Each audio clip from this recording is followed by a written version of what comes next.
To be a little more specific, I was asked to talk about what happens once all the conferences are filled with speeches on how do you create a hit, how do you monetize a hit, how do you market a hit.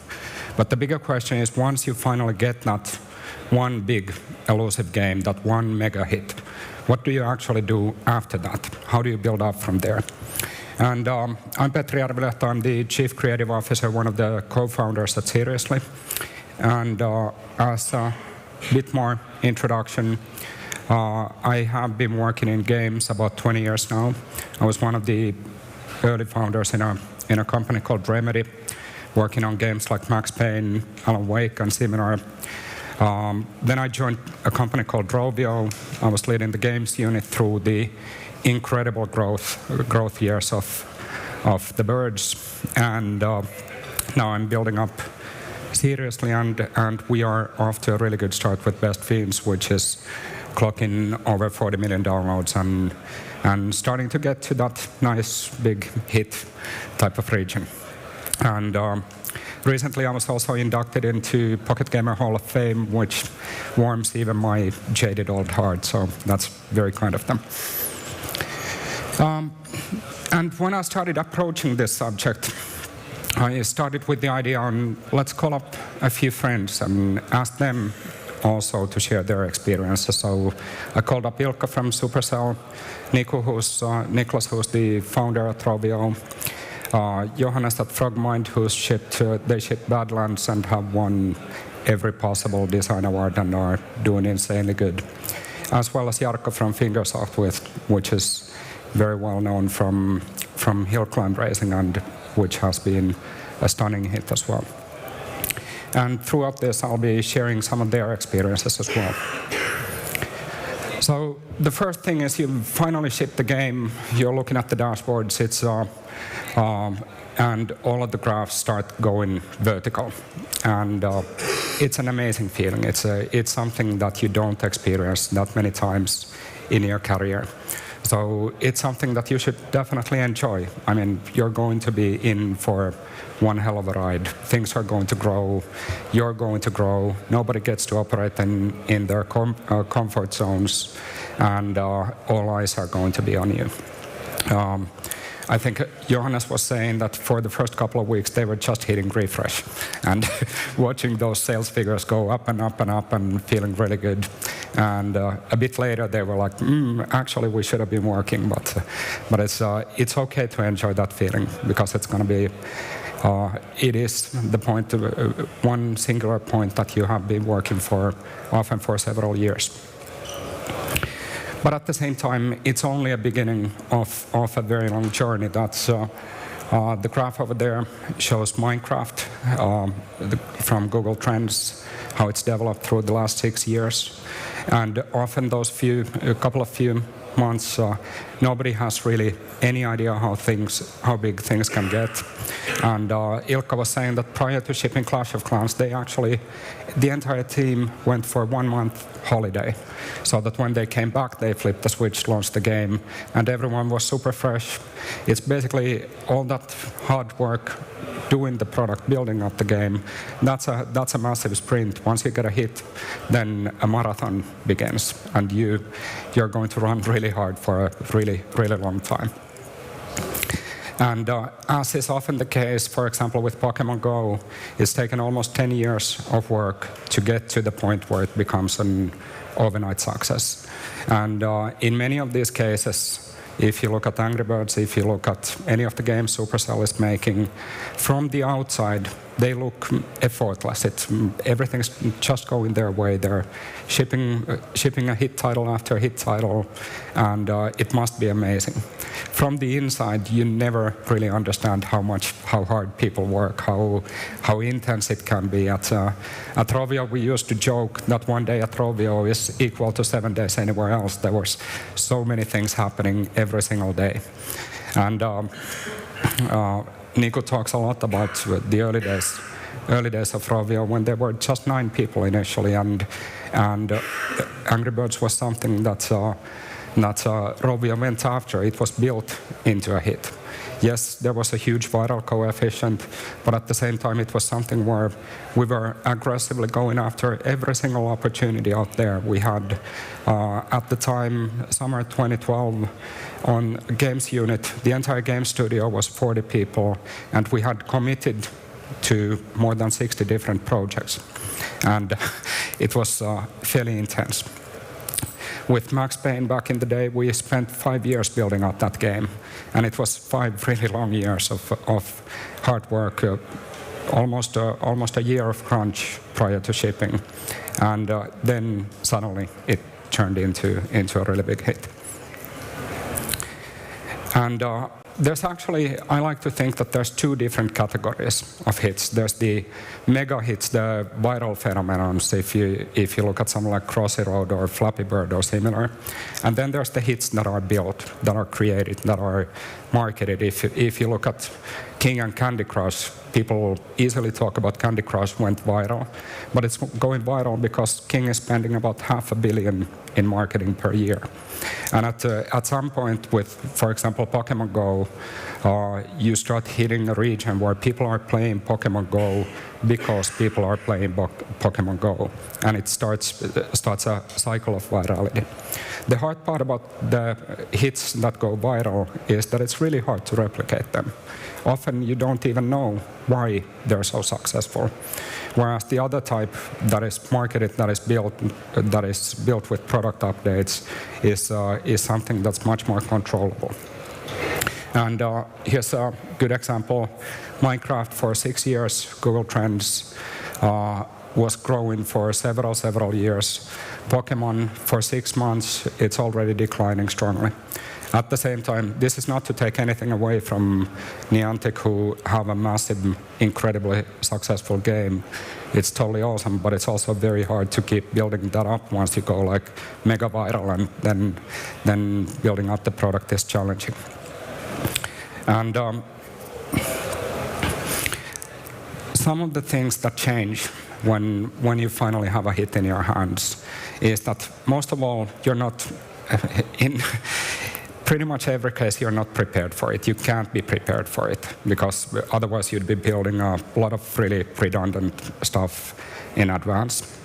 The things that you do have is suddenly you have vastly more resources available. Your game is selling like hotcakes. You have, in a great scenario, you have millions of dollars coming in every week or every month. And you can actually control your destiny much more than prior to shipping. There's going to be opportunities and demand everywhere. You're in the spotlight, everyone is going to come after you, and they're going to come after you aggressively and hard. We had, at Rovio, people would fly over from Germany to the office to meet up with us, because nobody had time to answer email or phone. So they would just show up on like, hey, I have this great opportunity, can you sell me 100,000 boxes of Angry Birds? And it was completely stunning, the level of demand we were seeing. And that means that your biz dev requirements, which you probably didn't have prior to having a hit, are suddenly multiplied by 10 or multiplied by 100.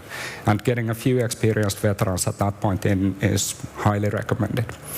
The other thing is, you cannot trust any of your metrics. You're used to looking at retention, you're used to looking at ARPDAU, you're judging your game based on those. But once you have a viral hit, everything goes through the roof. People are playing Pokemon because people are playing Pokemon. And the retention is completely off the charts. All of your numbers are too good to be true. And they won't retain like that all the time, but for example, nowadays, if you look at when Supercell is launching their next game, everyone is going to download that game, no matter what, just because it's Supercell and their brand value is so massive. So it's very hard for them to even read soft launch data reliably. And trusting your metrics at that point too much can be really misleading. The one thing that's a unified factor in all of my conversations with these people is that nobody actually is able to anticipate. In every single case, the creators behind the hit, prior to shipping, they have a hunch. They know that this might actually work really well. But in practice, nobody really knows until things actually connect. Regarding the wisdom stuff, learning to say no as early as possible is super important. Even if you filter everything that's everything to a level of we're just doing the good opportunities, there's still way too much. You're one of the few people in the world that everyone is coming after, and even the good opportunities, think hard which ones you're going to pick. Good rule of thumb, generally stay focused on the game, because every time you extend, it slows you down. And ultimately, the game is at the core. The game is the part that everyone is interested in. And to give you an idea on the amount of demand, Jarkko was saying that when Hill Climb Racing shipped, at some point they were getting so many emails that they just had to stop reading email because they were just completely overwhelmed by that. And Johannes is saying that they ended up chasing way too many potential opportunities early on after Badland had shipped, whereas on hindsight he feels that it would have been much better just to focus on the game and execute that better and better and better instead of sidetracking for every business opportunity. So good rules of thumb, keep it simple. Stay calm, get a lot of things done fast. One of the things is when a hit happens, time is the enemy. You don't have that much time. You're scaling up fast, and you better leverage. That will not last forever. So move as fast as you can. Don't second guess. Everyone's going to make mistakes. That's okay. On hindsight, you're going to do a lot of things differently next time, but second guessing will not help anything. I like to think that it's a good rule of thumb to make a lot of friends while you're going up, because eventually you're going to need those when things change. And always be shipping. Put out a lot of updates out there. Keep improving the product. I think Ilkka emphasizes how much of a difference it makes on being there earlier, having experienced the same thing. And the one thing that's brutal is that complacency kills. Even if you have a great track record of shipping great games, every game is a new experience. Just focusing on your roots, on your company's core values is absolutely essential. Not getting stuck in the past is, if things worked 3 years ago, it's actually more likely that the same things won't work today. This industry changes so fast that if you're not able to recreate yourself or rebuild your company or constantly adapt, if you stay put, then that's going to lead down into very dark paths. You should be proud of your history, but at the same time, you should put it past and keep looking forward constantly. And again, Supercell emphasizes that when we were building Clash is a banned sentence. Somebody starts talking about what they were doing back in the day. Everyone goes like, no, kind of that was 4 years ago. Let's focus on this right here, right now. And another thing that's related to that, what's really difficult, is actually identifying what made you so successful. It's something where companies really often fail. Again, your metrics lie, so reading that data can be very challenging. But at the same time, I mean, we all have egos. It's really easy to start thinking like, we've created a hit. We know this by now. Now we just create more hits. That's not how it works. It's every single time is different. And trying to build, or at least I think, one of the typical failures is trying to build a cookbook for success. There's no kind of, as long as we check all these boxes, then we're going to have a hit. Because so many things change underneath. The team changes underneath. The company structure, similar, that every single time you actually need to build it from the ground up again. And once you have a big hit, the feedback you're going to get is something that you cannot trust either. Everyone, you're in the spotlight. Everyone is going to blow smoke up your ass. It's a nice position to be in, but it's kind of, you have to really filter things brutally. The other thing is that by definition, no game is perfect at launch. The launch is just the starting point. Your game is actually, the small core nugget of a game that you start then building up with the audience. But suddenly that core nugget is a mega hit.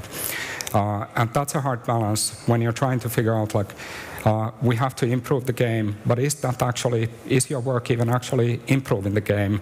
Or is all that massive IP success just hiding all of the things that are missing from the game underneath that success? The demand is going to be incredible, so it's very hard to kind of judge where to go with the product, and trusting your own creative instinct, then validating with as much data as you can sounds pretty good. The way we've approached this with Best Fiends is that we shipped the game a couple of years ago, and we've been building it up with the audience. Our approach has been, work really, really hard. Where basically every 3 weeks we're updating the game with massive amount of new content.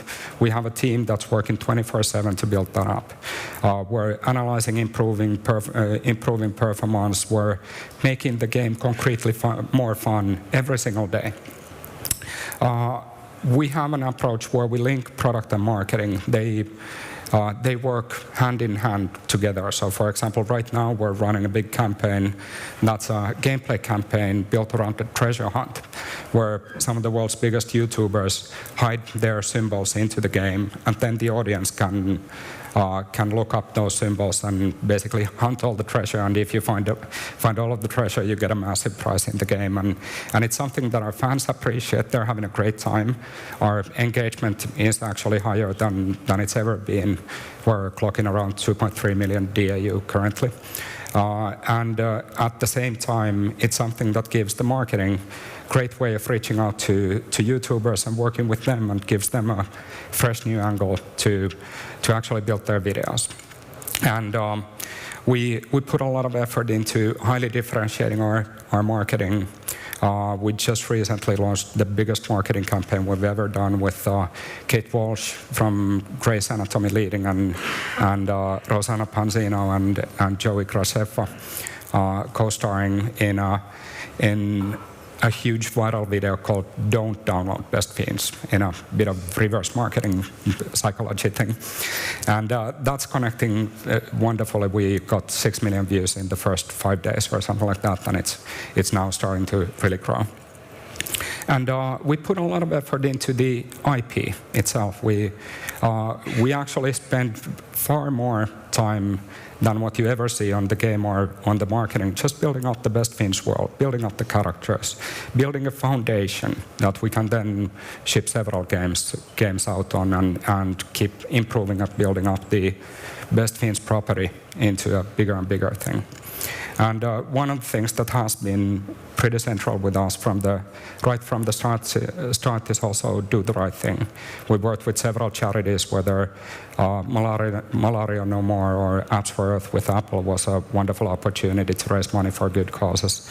And in total, I think we've raised more than $400K for charities as well. And it's really important for us to combine a positive beat and good causes with the entertaining things we do.